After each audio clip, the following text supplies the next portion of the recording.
வணக்கம். இது உங்கள் ஆர்ஆர். இன்றைக்கி பீனாலஜி அண்ட் விக்டிமாலஜி சப்ஜெக்டில் இது ரெண்டாவது வீடியோ. ஏற்கனவே ஒரு இன்ட்ரோடக்ஷன் வீடியோ நம்ம சேனலில் அப்லோட் பண்ணியிருக்கோம். அந்த வீடியோவை பார்த்துட்டு இந்த வீடியோவுக்கு வந்தீங்கன்னா உங்களுக்கு மிக எளிமையாக புரியும். சரி, இன்றைக்கி என்ன பார்க்க போகிறோம்னா க்ரைம் இன் இந்தியா. அதில் பார்த்திங்கன்னா nature, extent and dimension of crime. என்ன சார் அது நேச்சர் ஆஃப் க்ரைம் அப்படின்னா என்னென்னா குற்றத்தோடைய தன்மைனா எப்படி? பீனாலஜி அப்படின்னாலே உங்களுக்கு தெரியும். இது தண்டனையை பற்றி ஆய்வு செய்வோம். ஒரு ஆய்வு, ஸ்டடி. தண்டனையை பற்றி ஒரு ஆய்வு செய்கிறோம், அதுதான் பீனாலஜி. இது ஒரு ஸ்டடி. ஒரு ஸ்டடி பீனாலஜினால அதுதான் ஒரு தண்டனையை பற்றி ஒரு ஆராய்ச்சி, ஆய்வு பண்ணுற ஒரு சப்ஜெக்ட் தான் இது. சரிங்களா? ஸோ நேச்சர் ஆஃப் க்ரைம் அப்படின்னா என்னென்னா குற்றத்தின் தன்மை எப்படி இருக்கும் அப்படின்றது இந்த ஸ்டடி, இந்த ஆய்வு மேற்கொள்கிறது. எக்ஸ்டெண்ட் ஆஃப் க்ரைம் அப்படின்னா என்ன அப்படின்னு கேட்டிங்கன்னா குற்றத்தின் வரம்பு, அளவு, அது எந்த அளவுக்கு பரவி இருக்குது, பரவல், இதை பற்றி ஒரு ஆய்வு அறிக்கை தான் இது பீனாலஜி. அப்புறமா பார்த்திங்கன்னா dimensions of crime. Dimensions of crime அப்படின்னா குற்றத்தோடைய பல அம்சங்கள், பல்வேறு பரிமாணங்கள் அப்படின்னு எடுத்துக்கலாமா? டைமென்ஷன் அப்படின்னாலே பரிமாணங்கள். ஸோ பல்வேறு பரிமாணங்கள். இது எல்லாமே பார்த்திங்கன்னா க்ரைமை பற்றி, அதுவும் பர்டிகுலராக நம்ம தண்டனையை பற்றி இப்போ நம்ம பார்க்க போகிறோம். சரிங்களா? இன்றைக்கி டாபிக் என்னென்ன அதில் கவர் ஆகுதுன்னு கேட்டிங்கன்னா அண்டர்ஸ்டாண்டிங் க்ரைம் இன் இந்தியா. அதுக்கு அடுத்தது பார்த்திங்கன்னா ஃபேக்டர்ஸ் அஃபெக்டிங் க்ரைம் ரேட். அதுக்கப்புறம் பார்த்திங்கன்னா approaches to crime control, types of crime, types of offenders. அதுக்கப்புறம் பார்த்திங்கன்னா உங்களுக்கு இந்த லாட்டின் டேர்ம் உங்களுக்கு ஏற்கனவே நீங்கள் கேள்விப்பட்டிருப்பீங்க. ஆக்டஸ் நான் ஃபேசிட் ரியம் நிசி மென்சிட் ரியா. இந்த லீகல் டேர்மை ஒரு வாட்டி ரிவிஷன் பண்ணுவோம். அதுக்கப்புறம் ஒரு 2 லீடிங் லேண்ட்மார்க் ஜட்ஜ்மெண்ட் கேஸ் 2 பார்ப்போம். ஒன்று DK Basu versus state of West Bengal. இன்னொன்று பார்த்திங்கன்னா Vishaka versus state of Rajasthan. இந்த 2 லீடிங் கேஸும் நம்ம பார்க்கலாம். சரி, இப்போ நம்ம முதல்ல போகிறதுக்கு முன்னாடி இந்த க்ரைம்ஸ் இன் இந்தியாவில் ஃபஸ்ட்டு நம்ம பார்க்க போகிறது என்னென்னா nature and extent of crime in India. அதாவது குற்றத்தின் தன்மையை பற்றியும் அதோடைய வரம்பு, பரவல் பற்றியும் இந்த ஸ்டடி பண்ணுது. அது இந்தியாவில் எப்படி இருக்குது அப்படின்றத பார்க்கணும். ஜென்ரலாக பார்த்திங்கன்னா குற்றம் நடக்கிறதுக்கு பல ஃபேக்டர்ஸ் இருக்குது இல்லையா? ஒரு குற்றம் நடக்கிறதுக்கு என்னென்ன ஃபேக்டர்ஸ்லாம் இருக்குது அப்படின்றது நிறைய இருக்குது. இந்த குற்றத்தின் தன்மையும் அது பரவலும் அப்படின்றது 1 by 1 நம்ம டீட்டெயிலாக பார்ப்போம்.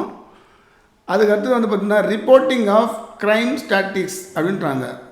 அதாவது ரிப்போர்ட்டிங் ஆஃப் க்ரைம் ஸ்டாட்டிக்ஸ் அப்படின்னு என்னென்னா இந்த க்ரைம் நடக்கு இல்லையா, ரெக்கார்ட்ஸ், இந்த க்ரைம் ரெக்கார்ட்ஸ்லாம் எப்படி கவர்மெண்ட் ரெக்கார்ட் பண்ணுது அப்படின்றது தான் இந்த ரிப்போர்ட்டிங் ஆஃப் க்ரைம் ஸ்டாட்டிஸ்டிக்ஸ். இப்போ இந்த குற்றம் நடக்குது, அதெல்லாம் எப்படி அவங்க ரெக்கார்ட் பண்ணுறாங்க கவர்மெண்ட்டில் உங்களுக்கே தெரியும். எப்படி பண்ணுவாங்க? ஜென்ரலாக ஒரு எஃப்ஐஆர் வழியாக ஒரு க்ரைமை ரெஜிஸ்டர் பண்ணுவாங்க. ரெண்டாவது போலீஸ் ரெக்கார்ட்ஸு இருக்கும். அப்புறம் என்சிஆர்பி ரிப்போர்ட்ஸ் அப்படின்னு சொல்லுவாங்க. அப்படின்னா என்ன சார்? என்சிஆர்பி ரிப்போர்ட்ஸ் அப்படின்னா என்னென்னா நேஷ்னல் க்ரைம் ரெக்கார்ட்ஸ் பியூரோ அப்படின்னு ஒரு கவர்மெண்ட் ஏஜென்சி இருக்குது. அது மினிஸ்ட்ரி ஆஃப் ஹோம் அஃபேர்ஸ் கீழே ஒர்க் ஆகுது. அது இவங்க தான் தேசிய ஆவணம், இந்த குற்ற ஆவணத்தெல்லாம் பதிவு பண்ணுற ஒரு கவர்மெண்ட் அத்தாரிட்டி. அவங்க கவர்மெண்ட் ஆர்கனைசேஷனு என்சிஆர்பி.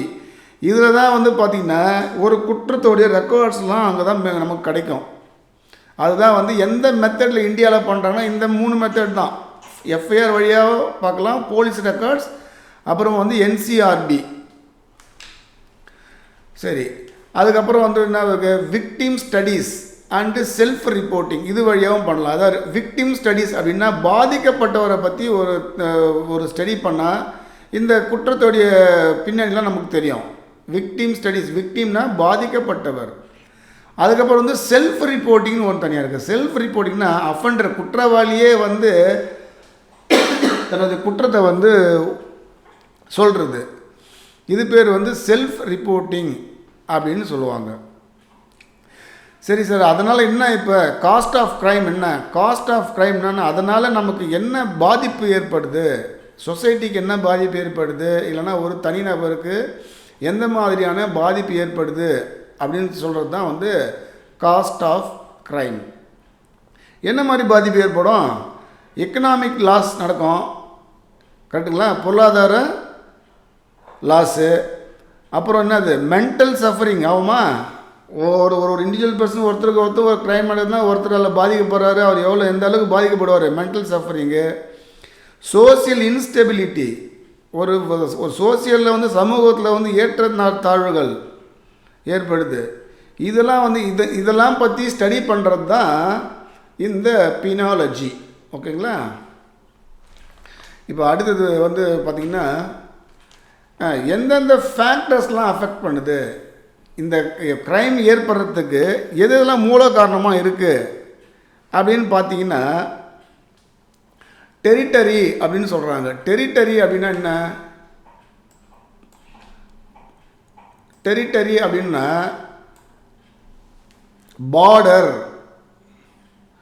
பார்டர்ஸில் நிறைய பார்டர்ஸ் ஏரியா இருக்கு இல்லையா? ஒரு டெரிட்டரினா டிஃப்ரெண்ட்டு பார்டரில் டிஃப்ரெண்ட் பேட்டர்ன் ஆஃப் க்ரைம் நடக்குது. க்ரைம் பேட்டர்னே வித்தியாசமாக இருக்கும், ஒரு பார்டருக்கும் ஒரு மாதிரி இருக்கும். ரெண்டாவது என்ன சொல்கிறாங்கன்னா பாப்புலேஷன், அதிகமான மக்கள் தொகையினால் இது வந்து மே இன்க்ரீஸ் க்ரைம் வந்து அதிகமாக இன்க்ரீஸ் ஆகிறதுக்கு இதுவும் ஒரு காரணம்.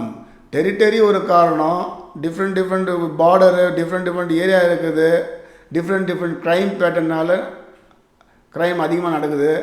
பாப்புலேஷனாலேயும் க்ரைம் அதிகமாக நடக்குது அப்படின்னு சொல்கிறாங்க. அடுத்தது வந்து பார்த்திங்கன்னா முக்கியமானது வந்து ஹெட்டரோஜெனிட்டி அப்படின்றாங்க. ஹெட்டரோஜெனிட்டி இந்தியாவில் ஏன் இது வருதுன்னு கேட்டிங்கன்னா பன்முகத்தன்மைன்னு அர்த்தம்.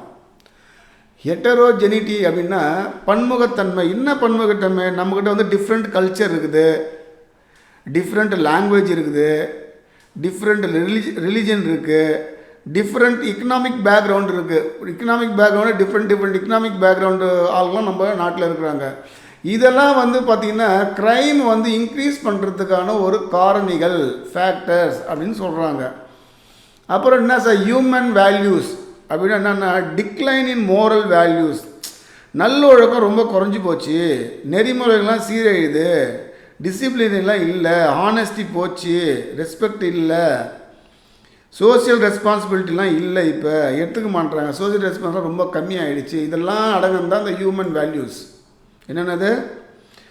நல்லொழுக்கம் கம்மியாகிடுச்சு, நெறிமுறைகள்லாம் சீரழிஞ்சு போகுது, டிசிப்ளினரி இல்லை, ஹானஸ்டி கம்மியாகுது, ரெஸ்பெக்ட் கம்மியாகுது, சோசியல் ரெஸ்பான்சிபிலிட்டிஸ் அந்த பிஹேவியர்லாம் கம்மியாகிறதுனால தான் இந்த க்ரைம்லாம் வந்து இன்க்ரீஸ் ஆகுதுன்னு சொல்லிட்டு அந்த ஆய்வறிக்கை சொல்லுது.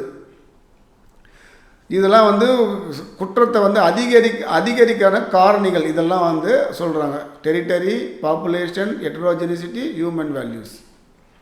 சரி, இப்போ இதெல்லாம் இன்க்ரீஸ் ஆகினே வருது சொல்கிறீங்க குற்றம்லாம். அதை எப்படி வந்து கண்ட்ரோல் பண்ணுறது? பண்ணோம்ல, கண்ட்ரோல் பண்ணுமா வேணாவா? இன்க்ரீஸ் ஆகுதுன்னு ரைட்டு, அந்த ஆய்வறிக்கை சொல்லுது. எப்படி நம்ம அதை வந்து கண்ட்ரோல் பண்ணுறது அப்படின்னா அதுக்கும் அவங்க என்ன சொல்கிறாங்கன்னா ஒரு ஜென்ரல் அப்ரோச்சஸ். இப்போ ஜென்ரலாக எப்படி ஒரு குற்றத்தை கண்ட்ரோல் பண்ண முடியும்?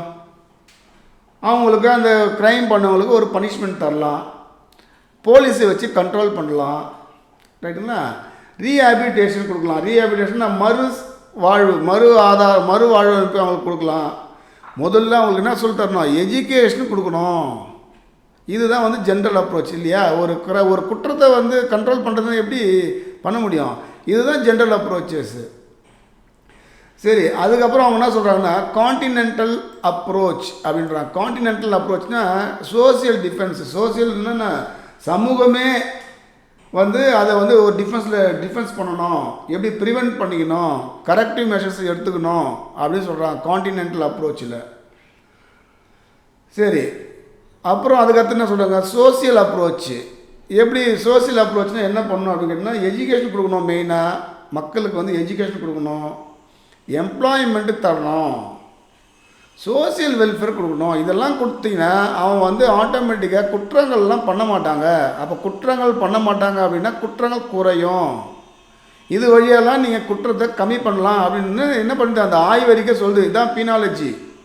இதெல்லாம் வந்து சொல்லுது ஒரு க்ரைம். இது வந்து க்ரைமை பற்றி பேசுறதுனால இது கிரிமினாலஜி.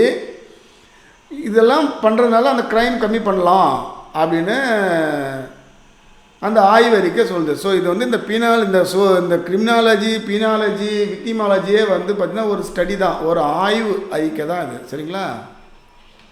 சரி, அதுக்கு அடுத்த டாபிக் என்னென்ன பார்த்தீங்கன்னா டைப்ஸ் ஆஃப் க்ரைம். க்ரைமில் என்னென்ன வகையான க்ரைம்லாம் இருக்குது அப்படின்னு அவங்க வகைப்படுத்துகிறாங்க. ஒரு 5 வகையை வகைப்படுத்துகிறாங்க. ஒன்று, க்ரைம்ஸ் ஆஃப் பவர்ஃபுல் க்ரைம் அப்படின்னு சொல்கிறாங்க. எப்படின்னா பவர்ஃபுல் க்ரைம்னா என்னென்னா வந்து ஆர்கனைஸ்டு க்ரைம்னு சொல்கிறாங்க. ஆர்கனைஸ்டு க்ரைம்னா எப்படின்னா பவர்ஃபுல் குரூப். அவங்க வந்து ஒரு சாதாரண ஆள்லாம் பண்ண மாட்டாங்க, ஒரு பெரிய ஒரு நெட்வொர்க் இருக்கும் அவங்ககிட்ட. எக்ஸாம்பிள் சொல்ல போனோம்னா ஸ்மக்லிங், சட்டவிரோதமாக கடத்துறது, ட்ரக் டிராஃபிக்கிங் அப்படின்னா டிராஃபிக்கிங் அப்படின்னா போதைப் பொருள் கடத்தல் அப்படின்னு சொல்லுவாங்க. அடுத்தது மாஃபியா. இவங்களாம் வந்து பார்த்தீங்கன்னா ஒரு கேங்காக செயல்படுவாங்க. அதனால தான் இது வந்து ஆர்கனைஸ்டு க்ரைம்னு சொல்கிறாங்க அவங்க. அதுக்கு அடுத்தது பார்த்தீங்கன்னா ஒயிட் காலர் க்ரைம். அது என்ன ஒயிட் காலர் க்ரைம் அப்படின்னா படித்தவங்க, எஜுகேட்டட் பீப்புள் பண்ணுறது, இன்ஃப்ளூயன்ஸ்டு பர்சன், நல்ல செல்வாக்கான ஆளுங்க பண்ணுறதெல்லாம் வந்து ஒயிட் காலர் க்ரைம். என்ன மாதிரி அவங்களாம் பண்ணுவாங்க க்ரைம் அப்படின்னு கேட்டிங்கன்னா, ஃபஸ்ட்டு ஸ்டார்டிங் யார், இன்ஃப்ளூயன்ஸ்டு பர்சன் இதை பண்ணுவார், கரப்ஷனு, ஊழல். இவங்க கவர்மெண்ட்டில் ஒர்க் பண்ணுறவங்க என்ன பண்ணுறாங்க, பிரைபரி, லஞ்சம். பேங்க்கில் ஒர்க் பண்ணுறவங்க என்ன பண்ணுறான், ஃபினான்ஷியல் ஃப்ராடு. இதெல்லாம் வந்து பார்த்தீங்கன்னா ஒயிட் காலர் க்ரைமில் வந்துடுது. சரிங்களா? அதுக்கப்புறம் பார்த்தீங்கன்னா இக்கனாமிக் க்ரைமு. அதுனா இக்கனாமிக் க்ரைமு அப்படின்னு பார்த்தீங்கன்னா ஃபுட்டு அடல்ட்ரேஷனு, உணவில் கலப்படம் பண்ணுறது, ஃபேக் மெடிசின் ரெடி பண்ணுறது, ஃபேக் மெடிசினு. அப்புறம் வந்து fraudulent trade practice. Trade practice என்னது, வாணிகத்தில், அதாவது வந்து ஒரு பிஸ்னஸில் வந்து ஒரே ஃப்ராடுலண்ட்டு பண்ணுறது. இதெல்லாம் வந்து பார்த்திங்கன்னா இக்கனாமிக் க்ரைமில் வந்துடுது. சரி, அதுக்கடுத்து என்ன ப்ரொஃபஷ்னல் க்ரைம்னு சொல்கிறாங்க. ப்ரொஃபஷ்னல் க்ரைம் என்ன அப்படின்னு கேட்டிங்கன்னா ப்ரொஃபஷ்னல் மிஸ்காண்டக்ட். ப்ரொஃபஷ்னல் மிஸ்காண்டக்ட்னா நம்ம ப்ரொஃபஷ்னல் யார் வருவாங்க, டாக்டர்ஸ், லாயர்ஸ், இன்ஜினியர்ஸ் அதெல்லாம் வருவாங்க. சரி, இதுக்கு என்ன ஒரு எக்ஸாம்பிள் சொல்லலாம்னு கேட்டிங்கன்னா டாக்டர் வந்து இஷ்யூயிங் ஃபால்ஸ் மெடிக்கல் சர்டிஃபிகேட் கொடுக்குறாருல டாக்டர், ஃபால்ஸ் மெடிக்கல் சர்டிஃபிகேட்டு இதெல்லாம் கொடுக்கும்போது என்ன ஆகுது, அது வந்து ப்ரொஃபஷ்னல் க்ரைமாக மாறுது.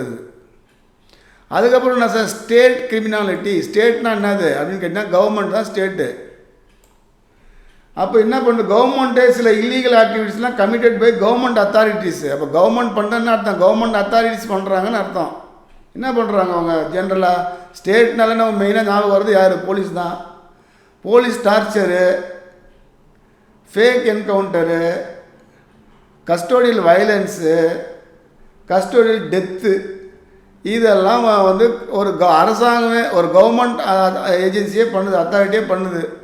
ஸோ இந்த மாதிரி வந்து டைப்ஸ் ஆஃப் க்ரைம்ஸ் வந்து பிரிக்கிறாங்க. இந்த மாதிரி organised crime, white colour crime, economic crime, professional crime, state criminality இப்படின்னு பிரிக்கிறாங்க. இது உங்களுக்கு புரிஞ்சிருக்குல்ல, நல்லா புரியுது உங்களுக்கு. டைப்ஸ் ஆஃப் க்ரைம்ஸ் இதுதான், ரைட்டுங்களா?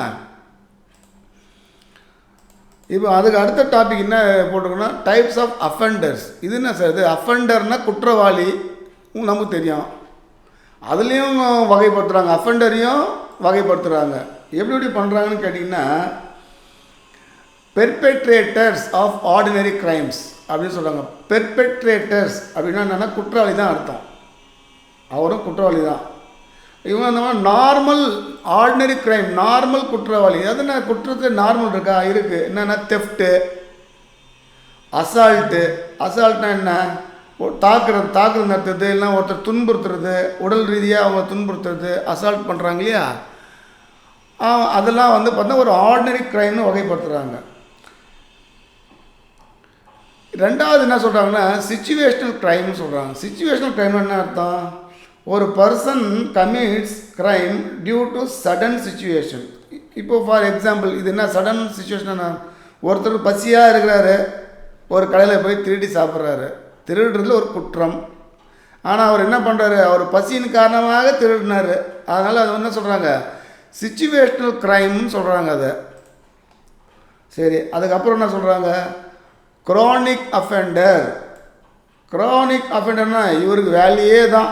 ஹேபிச்சுவல் அஃபெண்டர் இவருன்னு அர்த்தம். க்ரானிக்கல்னா அது பழக்கமே தான், இதே பழக்கப்பட்டவர் இவர். இது இவருக்கு வேலையே என்னது? Habitual offender. ஹேபிச்சுவல் அஃபெண்டர்னா தொடர்ச்சியாக எத்தனை வாட்டி எத்தனை உள்ளே போட்டாலும் திருப்பி வந்து அதே வேலை ஆரம்பிக்கிறது. அவர் தான் வந்து க்ரானிக் அஃபெண்டர். அதுக்கப்புறம் கிரிமினாலிட்டி ஆஃப் விமன். விமன் கிரிமினாலிட்டினா ஒன்று study of crime committed by women. ஒரு விமன் பண்ணுறாங்க அப்படின்னா, பெண் பண்ணுறாங்கன்னா அது என்ன மாதிரி கிரிமினல், என்ன அதுக்கு ரீசன் என்ன அப்படின்றது ஒரு ஸ்டடி பண்ணணும். அந்த மாதிரி விமென்ஸ் பண்ணுற ஒரு அஃபெண்டர் தனியாக போடுறாங்க, கிரிமினாலிட்டி ஆஃப் விமன் போடுறாங்க. அதுக்கப்புறம் யங் அஃபெண்டர்ஸ். யங்கு அப்படின்னா என்னது? ஜுவலைனு, மைனர்ஸ், இவங்க பண்ணுற க்ரைம்லாம் வந்து குற்றவாளி. அந்த குற்றவாளிலாம் வந்து யங் அஃபெண்டர் சொல்கிறாங்க. அதுக்கப்புறம் கிரிமினல் கேங்கு. கிரிமினல் கேங்னா இந்த கும்பலாக அடிக்கிறாங்க பார்த்துங்க, கேங்காக அடிக்கிறாங்க பாருங்கள். Example Bawaria gang, Chhota Rajan gang. இவங்களாம் வந்து பார்த்தா ஒரு ஆள் ரெண்டு ஆள், இவங்களாம் கேங்கு. இது வந்து ஒரு டைப் ஆஃப் அஃபெண்டர் அப்படின்னு சொல்கிறாங்க. அவருக்கு அப்புறம் என்ன சொல்கிறாங்க? க்ரைம்ஸ் ஆஃப் மார்ஜினலைஸ்டுன்னு சொல்கிறாங்க. மார்ஜினலைஸ்ட்னா என்ன அர்த்தம்? பின்தங்கியவங்க, இல்லை சமூகத்தில் ஓரங்கட்டப்பட்டவங்க, இப்படி எடுத்துக்கலாம். Weaker section, socially or economically weaker section. அவங்க என்ன பண்ணுவாங்க? ஜென்ரலாக ஃபாரஸ்ட் அஃபென்ஸ்லாம் பண்ணுறது. ஃபாரஸ்ட் அஃபென்ஸ் காட்டில் போய்ட்டு ரெட் சாண்டில் விட்டு கடத்துறது, யானை தந்தம் கடத்துறது, இந்த மாதிரி வேலைலாம் பண்ணுறவங்க. அப்புறம் வந்து பிச்சை எடுக்கிறது நாட்டில் குற்றம், அந்த மாதிரி பண்ணுறது, ப்ராஸ்டியூஷன் பண்ணுறது, இதெல்லாம் வந்து பார்த்திங்கன்னா அந்த மாதிரி பண்ணுறவங்களாம் வந்து என்ன சொல்கிறாங்க? க்ரைம்ஸ் ஆஃப் மார்ஜினலைஸ்டு க்ரைம்னு சொல்கிறாங்க. சரிங்களா? இப்போ இந்த இது வந்து ஒன்றில் இந்த பினாலஜின்றது என்னது? ஒரு ஸ்டடி, ஒரு க்ரைமை பற்றி ஒரு ஸ்டடி பண்ணுறோம். அதில் க்ரைம் பண்ணுறவங்க, க்ரைம்னா என்ன மாதிரி க்ரைம்லாம் இருக்குது, அந்த அஃபெண்டர் க்ரைம் பண்ணுறவங்களோட டைப் என்னென்ன இருக்குது, இதை எப்படி கண்ட்ரோல் பண்ணுறது, இதை பற்றி ஒரு ஸ்டடி தான் இந்த சப்ஜெக்ட். இந்த சப்ஜெக்டே அதுதான். அதில் இந்த டாபிக் வந்து மெயினாக இது வந்து இந்தியாவில் எப்படி இருக்குதுன்றது ஒரு ஸ்டடி. சரிங்களா? சரி, இந்த லாட்டின் டேர்ம் வந்து உங்களுக்கு தெரியாமல் இருக்கிறதுக்கு வாய்ப்பே கிடையாது.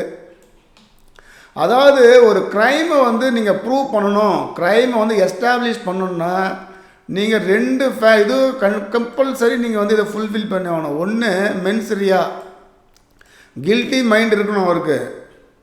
ரைட்டுங்களா? கில்ட்டி மைண்ட்னா இன்டென்ஷன் இருக்கணும், அந்த க்ரைம் பண்ணணும் அப்படின்ற இன்டென்ஷன் அவருக்கு இருக்கணும். ரெண்டாவது அதை செயல்படுத்தணும், கில்ட்டி ஆக்டஸ் ரியாஸ். அதான் இந்த இது சொல்லுது. இதுதான் இது ரெண்டு பிரித்து சொல்லியிருக்கிறாங்க. பிரித்து கீழே வருது, இதுலேருந்து வந்தது தான் அது. ஆக்டஸ் நான் ஃபேசிட் நிசி மென்சிட் ரியா அப்படின்னு சொல்கிறாங்க. அதாவது ஒரு act does not make a person guilty, a பர்சனை குற்றவாளியாக பண்ணாது.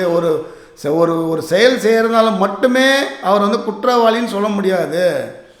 Unless there is a guilty mind. அங்கே அவருக்கு என்ன இருக்கணும்? மைண்டும் இருக்கணும், இன்டென்ஷனும் இருக்கணும் அப்படின்னு சொல்லுது. இது எதுக்கு இது நான் இந்த இடத்துல ரிலேட் பண்ணுறேன்? இது வந்து க்ரைம் ரிலேட்டட் இல்லையா? அப்போ இது ரெண்டுமே நமக்கு வந்து ஒரு க்ரைம் எஸ்டாப்ளிஷ் பண்ணி வேணுன்றது உங்களுக்கு வந்து ரீகால் பண்ணுறதுக்காக நான் இந்த இடத்துல நான் உங்களுக்கு சொல்லியிருக்கேன்.